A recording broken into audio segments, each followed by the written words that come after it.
Welcome to The Explainer.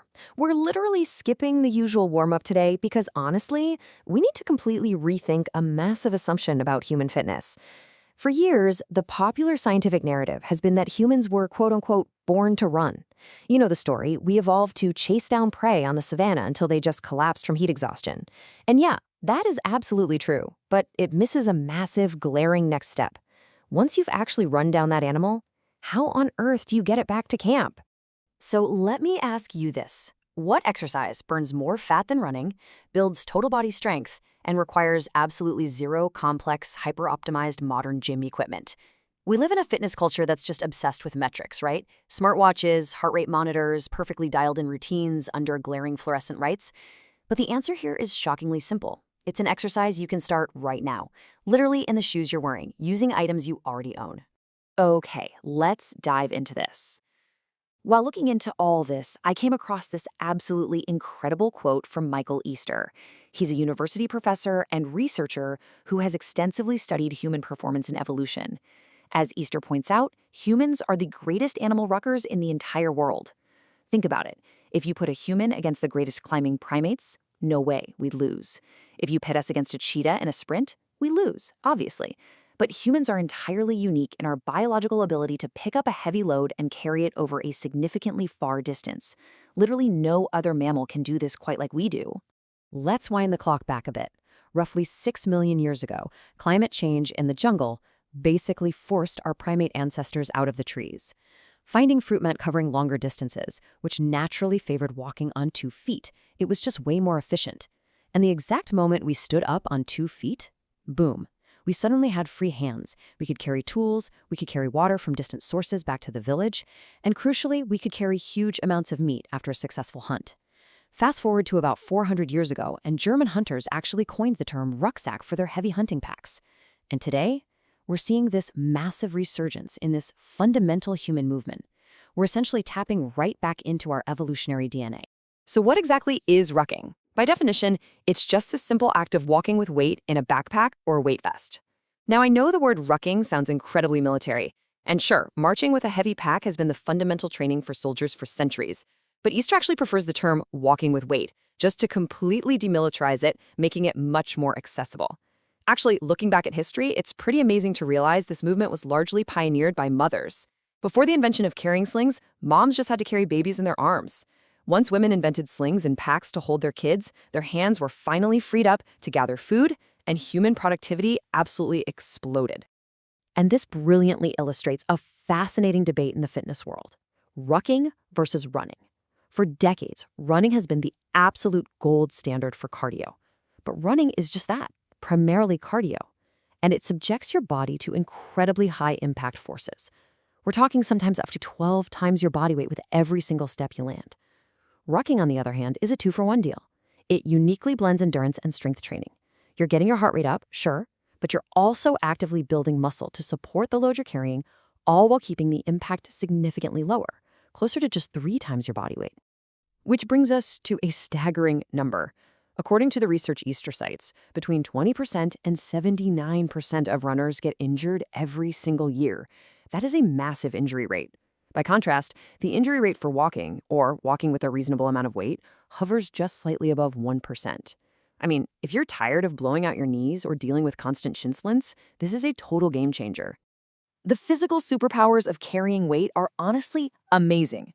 First off, depending on the terrain and the load, rucking can burn up to 200% more calories per mile than running.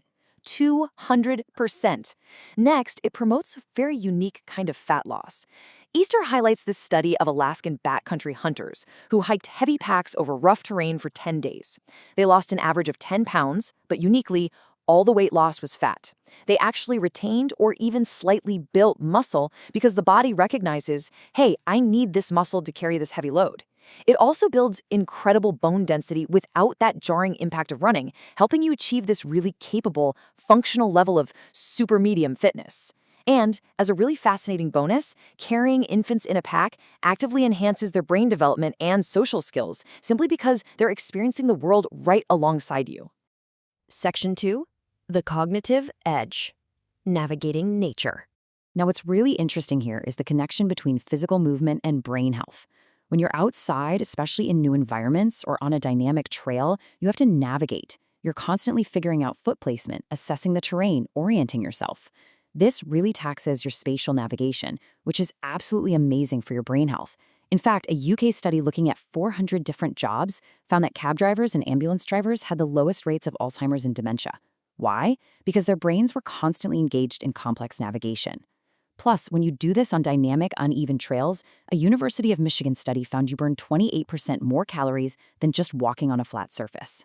Section 3. The Great Debate. Backpacks versus weight vests. You've probably seen people wearing those heavy military-style weight vests. And while they look pretty hardcore, they actually present some big problems.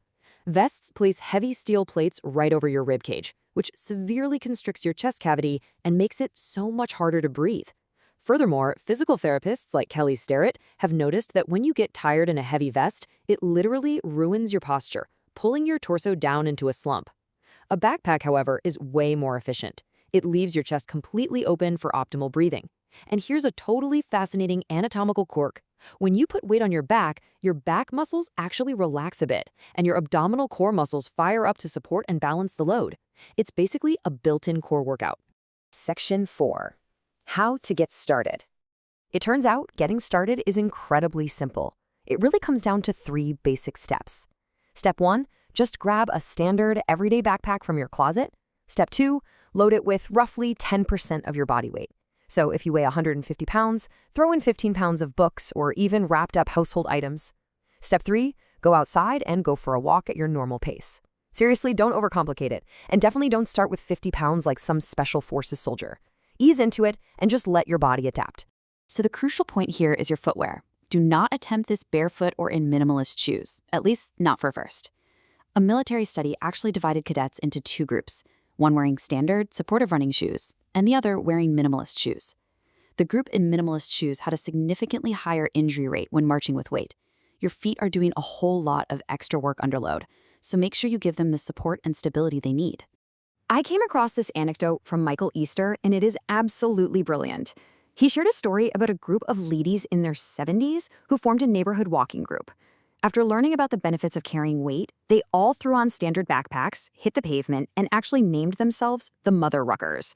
I mean, how great is that? It just perfectly illustrates that this activity is not just for elite athletes or extreme outdoorsmen. It's an incredibly social, highly adaptable activity for everyone, at absolutely any age. You can carry 40 pounds, your mom can carry 10 pounds, and you can still walk together and just hold a normal conversation. It is so easy today to get caught up in tracking our VO2 max, analyzing our sleep rings, and executing these crazy 19-step morning routines.